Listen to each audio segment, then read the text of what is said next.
Hey guys, so I'm back on the ground right now. It's a very rainy day here at the place where I'm living, and I wanted to continue down my series of layering systems and move into rock climbing layering.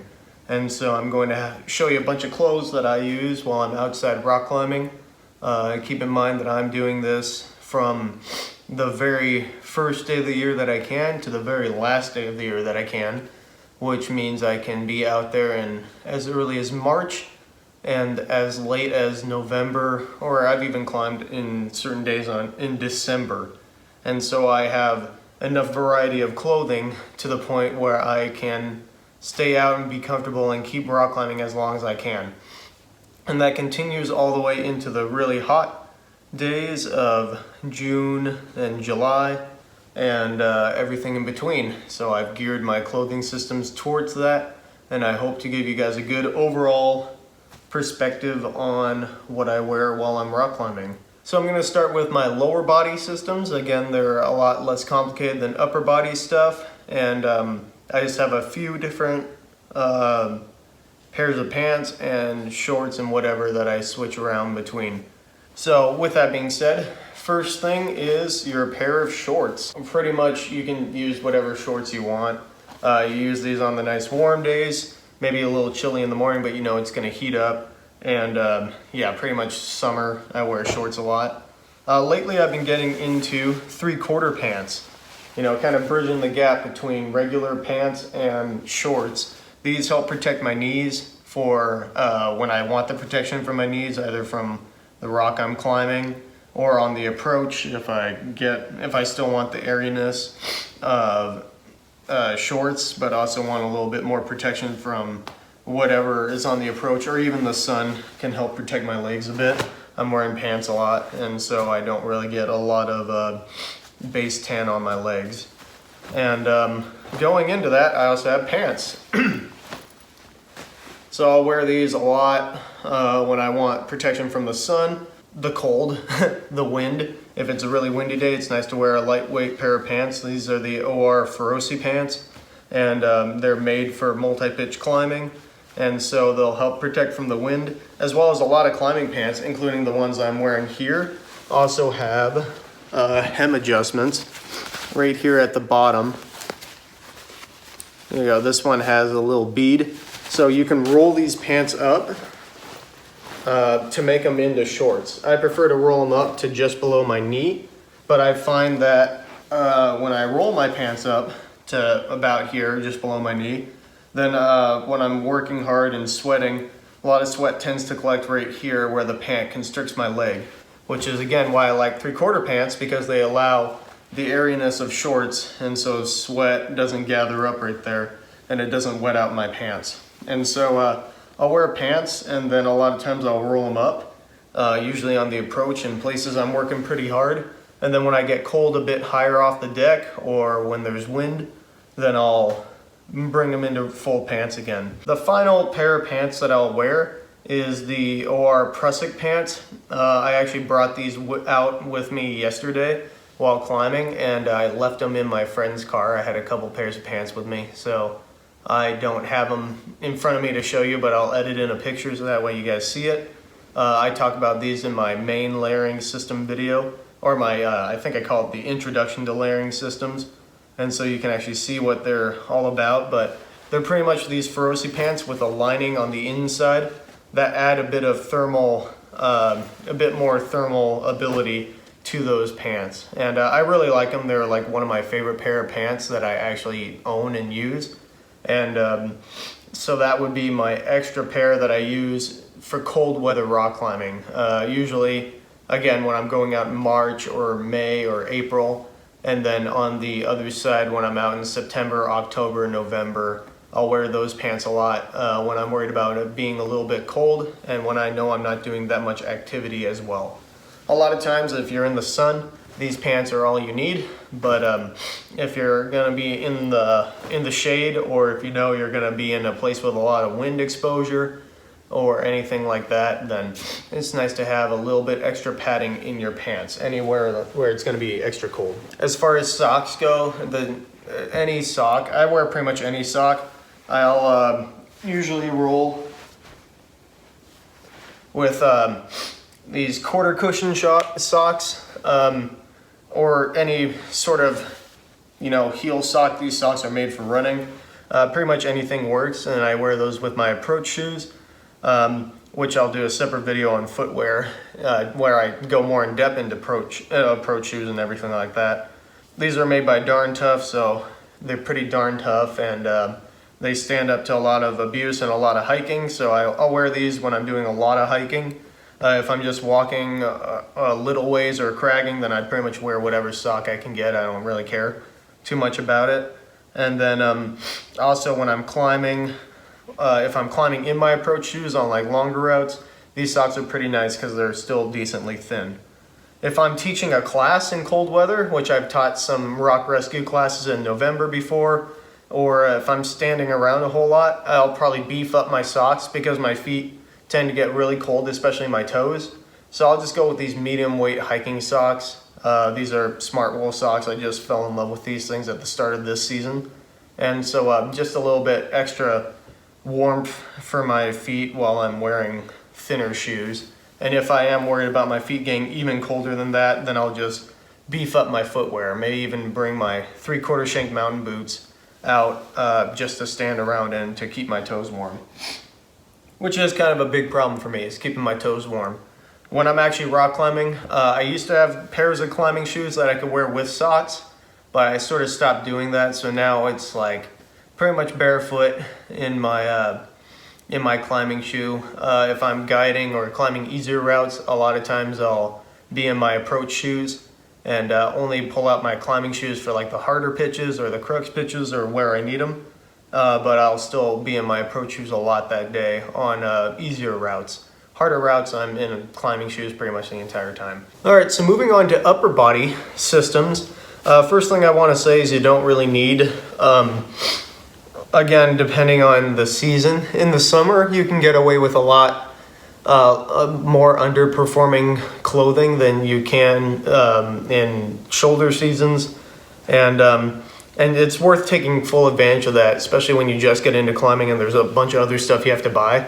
So a lot of times when I'm just going cragging out for the day, or if it's a really warm day, I'll just cruise around in a cotton t-shirt. I mean, it's not really too much of a problem when you have the weather and everything else on your side. It could be a bit of a problem when you epic and then you're out there, but I always carry plenty of other layers with me, so I could even take this off and go to my next layer above if it's super sweaty and I'm worried about that stealing my body heat if I'm on an unplanned bivvy. However, usually if there is a possibility of an unplanned bivvy, I'll wear something different anyway.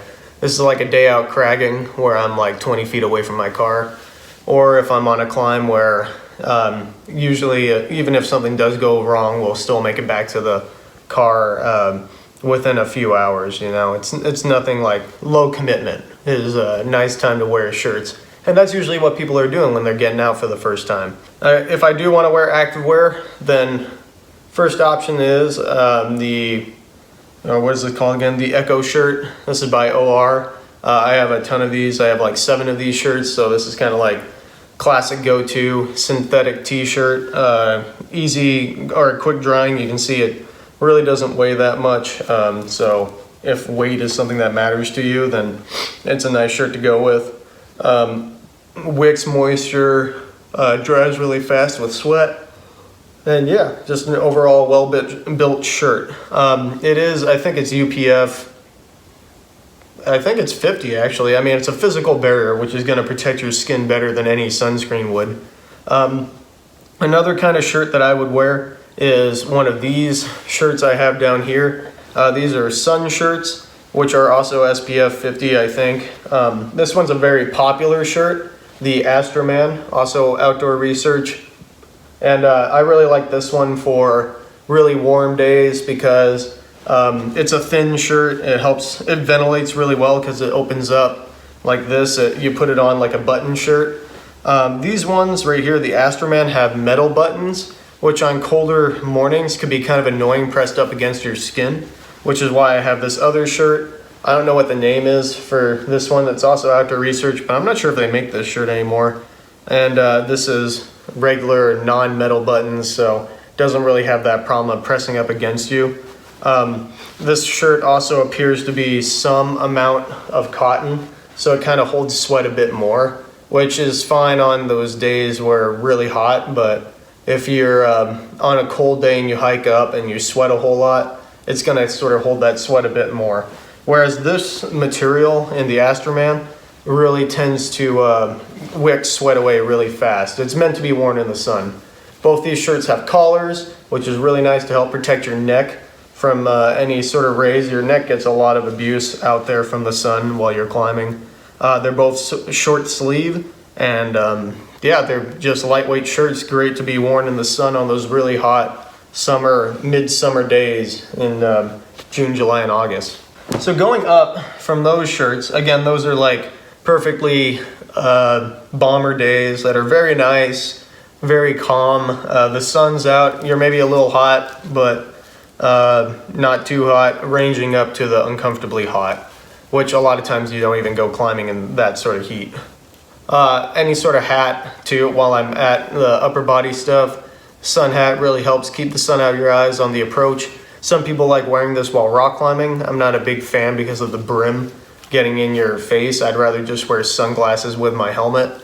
But yeah, just any sort of hat isn't bad to have on the walk up.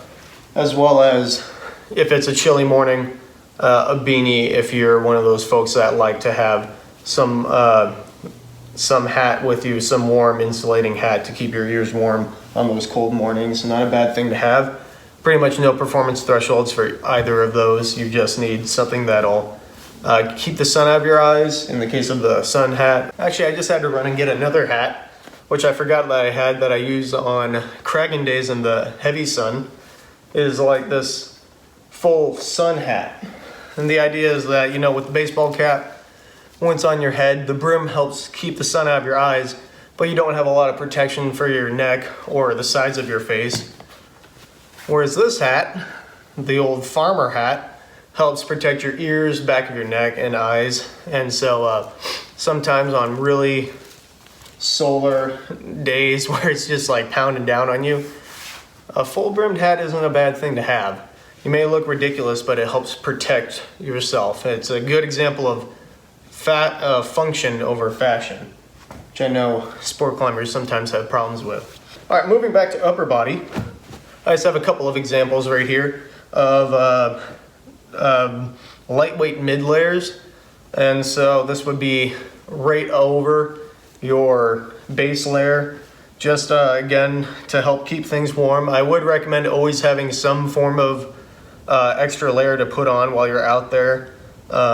I know some people say always bring a puffy out with you. That's completely overkill in many situations, and it's a terrible rule to have, but as long as you have some sort of extra layer to put on your various adventures, that's a pretty nice thing to have. Sometimes it could even be as lightweight as this guy. Everyone knows this jacket, and they see it everywhere on me. And so just some lighter weight layer. This could easily be a sweatshirt, or I think I have another example of one. This could easily just be a sweatshirt that you happen to have laying around, or like a thinner cotton jacket. It doesn't have to be something with a fancy label like Patagonia on it or anything. When it comes to the bigger climbs, or if you're looking at bulking out your clothing after you have all your other rock gear, then you can look into stuff like this, stuff like this grid pattern fleece sort of material. Helps add a lot of warmth for the weight of the jacket. This is the Patagonia R1 Hoody. I really like this for rock climbing, and it's a very common piece that you find out there, really well insulated for the amount of weight that it is.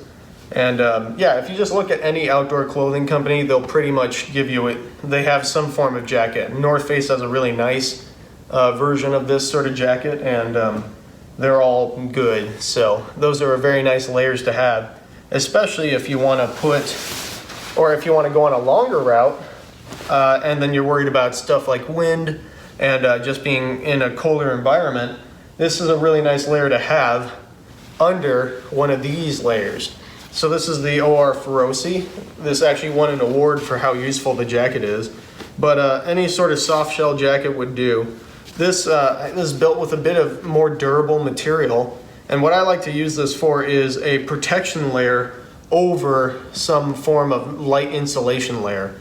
And I usually put this one underneath. And so this combo of this jacket underneath this jacket is actually quite the winning combo. I've been in plenty of really windy, really cold situations with just these two layers on, and they really helped keep my body warm, especially when I'm actively moving. When I'm not actively moving and just these two layers, it can get a little cold depending on the wind. But if you put both the hoods on and know that you're just there at the stance while you're belaying your friend up, it's kind of not that bad before you get moving again and then you heat right up.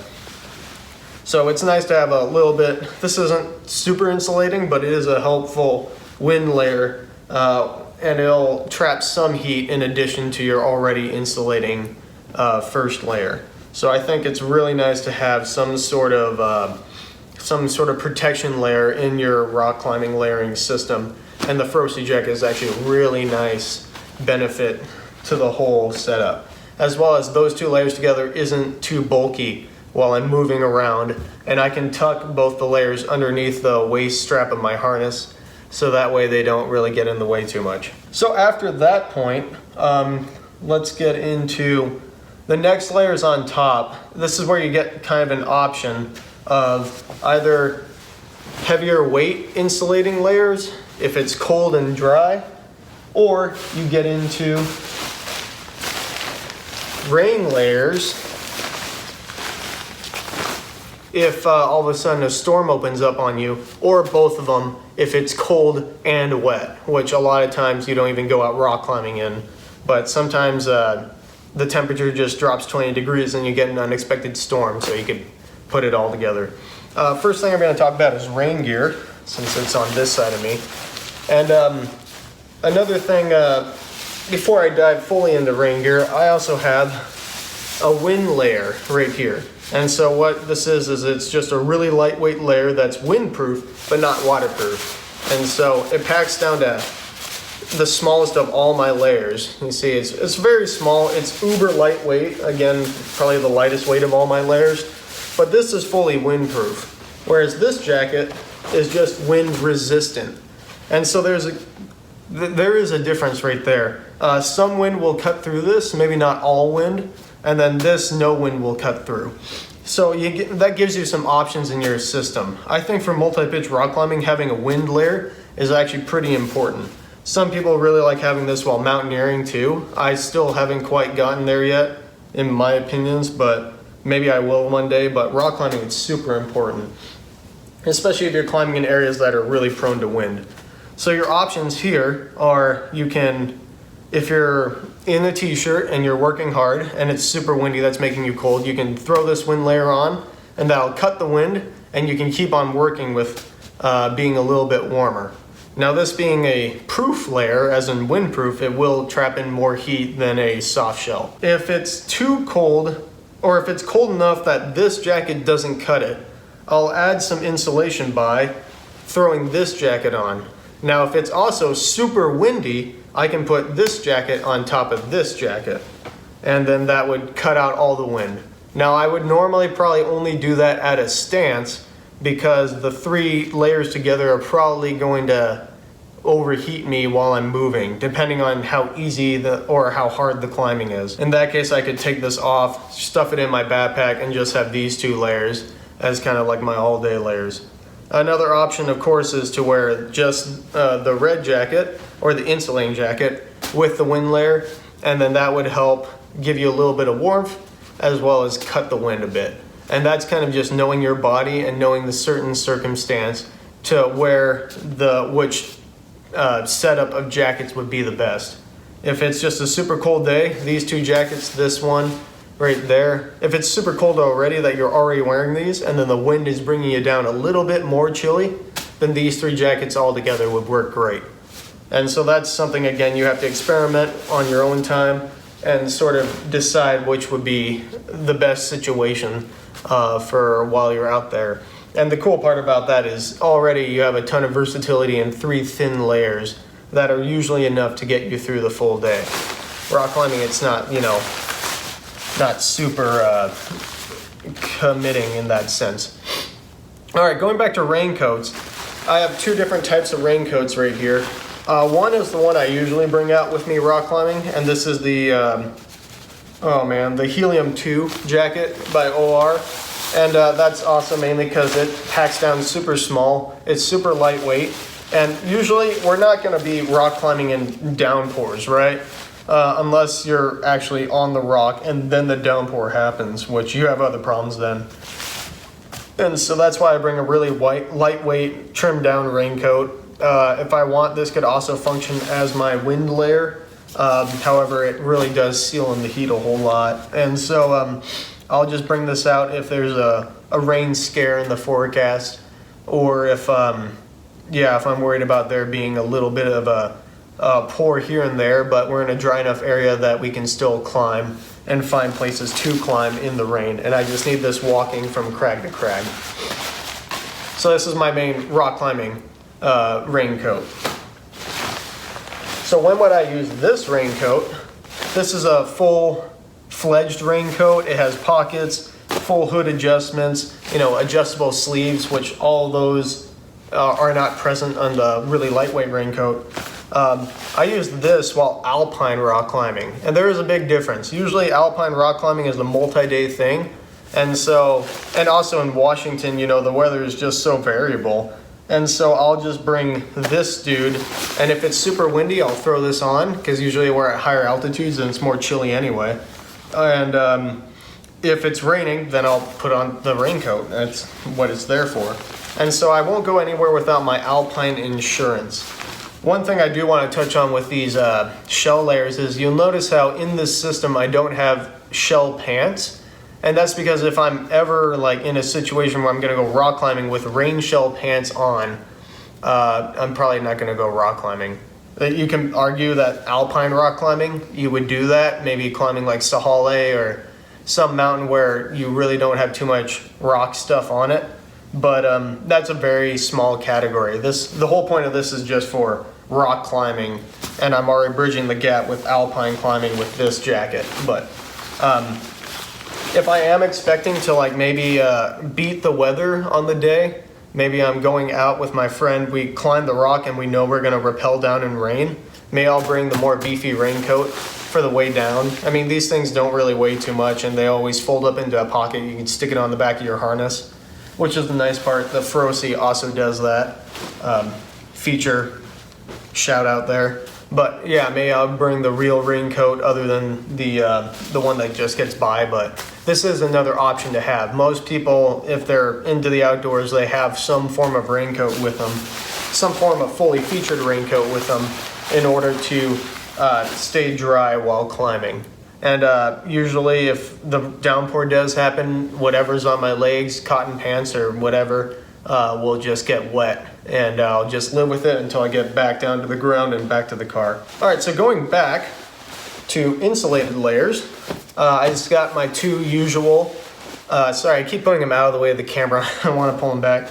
But these are my two usual mid layers. On the colder mornings, somewhere around, if we had to put a number to it, maybe like 40 degree mornings, 30 degree mornings, I will have this jacket on. And on the more chilly type mornings that are like 40 degrees, 50 degrees, I'll probably wear this jacket. And that's just all estimation with the numbers. Usually I feel the air and see which one I'd rather go with. There is trade-offs, obviously. This one doesn't pack down as much, but it does keep you warmer because it's a heavier garment. This one packs down more, but it actually is a lot less windproof because of the material, and it won't keep you as warm in other situations. But it still keeps you warm nonetheless. A lot of times when I'm out climbing throughout the season, except for the really hot months, these are the heaviest layers I'll go out with. And generally speaking, this is the heaviest layer I will go out with. And this heavier synthetic and this puffy stay at home. And some people, they just go with the puffy right away in place of these two, but I think these are a bit more versatile in the layering scheme. And the cool part about these things too is I can put them underneath whatever raincoat I bring, along with my other layers. If I did bring this is a bit of a tighter fitting garment. I would take the Feroce off, keep this red coat on, put this over it, and then I could have the ability to put a raincoat over that. And then there's not really too much I'm getting from the soft shell being in that layering system. So I could either put that on the outside of this for some protection or put on the raincoat. This dude is a pretty well protective jacket, and it accommodates more layers, so I can just put it on over everything. And a lot of times the winning system I use with this is the Feroce, and then this one, the lightweight fleece garment. And then I have my base layer. So base layer, this guy, Feroce, then this synthetic jacket. That is usually a winning combination and something that I go with a lot outside. And I will continue to use all these clothes in that system while I'm outside with a raincoat if I need it in my backpack, because this is a very versatile setup and it'll keep me warm for sure. If I'm out in any situation that's even colder than that, bouldering I guess comes to mind, I'll have my puffy. And I have a couple different weights of puffy, but this is usually the one that I go with for rock climbing. This is my most lightweight puffy. I don't really tend to get much colder to the point where I need something bigger than this, especially with all my other layers underneath. I usually have either this layer or my blue layer, the other mid layer. I have a lot of blue layers. And then like one or two of these other smaller coats underneath this. And so that all added up together makes a pretty bomb-proof package of warmth, and that's about as cold as I ever want to get with rock climbing. But that allows me to have the versatility to be out rock climbing in pretty much any sort of situation. A lot of times I see people with puffies that don't exactly need them, either on really warm days when they just need some sort of other layer to put on, they put on a full puffy. I think that's a bit inappropriate for what the garment has to offer, as well as they tend to use a whole puffy as a layering system rather than a number of different jackets, which really doesn't give you the versatility you need in order to embark on these long routes. It's fine if you just want to stay close to the ground and single pitch climb. You don't really need too much jackets and options for that, but it is something to think about if you want to get into bigger climbs. Something that really helps out with keeping your body warm and comfortable while you're already in a kind of stressful situation for some. All right, so here's a common example I use for all my layering systems. And so this is a 4-part layering system. You can see I have my base layer underneath. And then usually I'll start off like this from the car. And so I have my backpack with all my climbing stuff in it. And then I'll be wearing a certain amount of jackets. Now, since I know I'm prone to heating up, I'll probably take this thing off right away. And sometimes I even just wear it while we're all getting ready. And once we're ready to go, I'll take it off and throw it in the car. Because a lot of times that's the only time in the day that I'll be using some sort of heavier layer jacket. And then I'll keep these on for a little bit. As I get hot throughout the day, I can strip this layer, and then usually on the approach I go down to the base layer. And when I'm back on the climb, or I get to the base of the climb, set up, get my harness on and everything, I'll often put this red coat back on. And then usually climb the first pitch like that before putting on the blue coat again to deal with wind. And so, like I said before, I'll have my harness on. And it does take a little bit of practice to get good at switching around layers with your harness on, especially when you're tied in. But it helps to just loosen up the waist belt a bit. And I can stuff all 3 of my layers below my waist belt, which is really nice because now I have my gear loops. While I'm climbing, gear loops are free to deal with gear and all that stuff. And so this is usually my under the harness system with these 3 jackets. Another thing I could do is if I want more warmth, this jacket with my red layer right here, I could just switch this jacket out for this blue jacket and it would all fit underneath the harness as well. Some of these bigger jackets, if I brought this on the climb and I wanted the warmth, I would stick it on and then zip it up over my harness. And then the cool thing is, this jacket, so a lot of them like them, have a lower zipper. So a lot of times I'll be doing this, and then I can work with off of my belay loop or whatever. And then I'm generally not gonna wear this while climbing. I guess if I really wanted to, I just unzip it and then, you know, grab gear from around the jacket. But I don't really need to put this jacket inside the harness. Of course I could if I wanted to, but in this circumstance, that's not what I'm choosing to. I also have room to fit a raincoat under the harness, my wind layer, my other more lightweight raincoat. All this stuff fits well under the harness, and generally if you're having, wind, you want that under the harness because it'll prevent the wind from blowing up and making you cold anyway. So you want this, you expect it to tuck underneath your harness strap.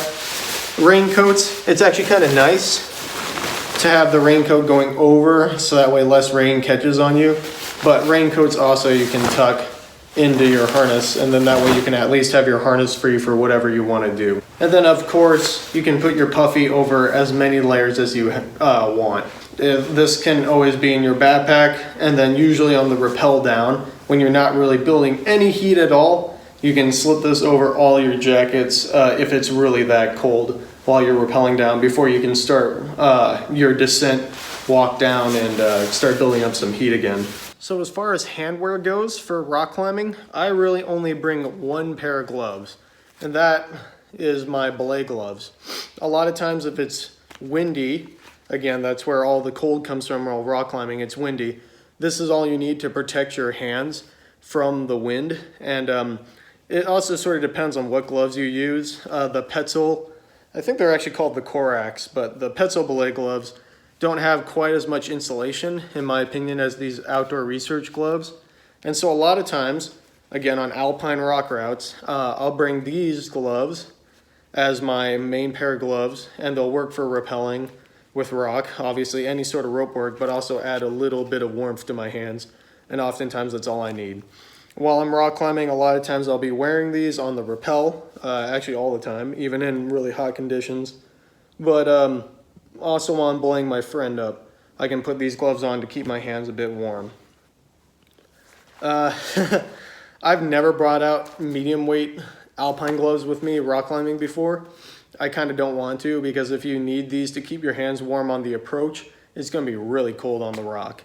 And so I guess if you have rain odds or something, then yeah, bring out a thicker pair of gloves. But generally, or all the time, you're going to be climbing with bare hands anyway. So that's why I just go with the one pair of gloves. It's not that complicated in the rock world where your glove systems are.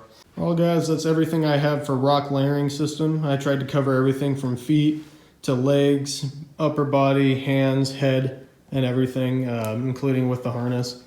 Keep in mind, again, you just have to sort of experiment and find what you like the best, and then go on from there. It's really just guess and check, and it takes a while to sort of get this stuff and get the idea of what will keep you comfortable on the rock, but I hope I gave you a good starting point.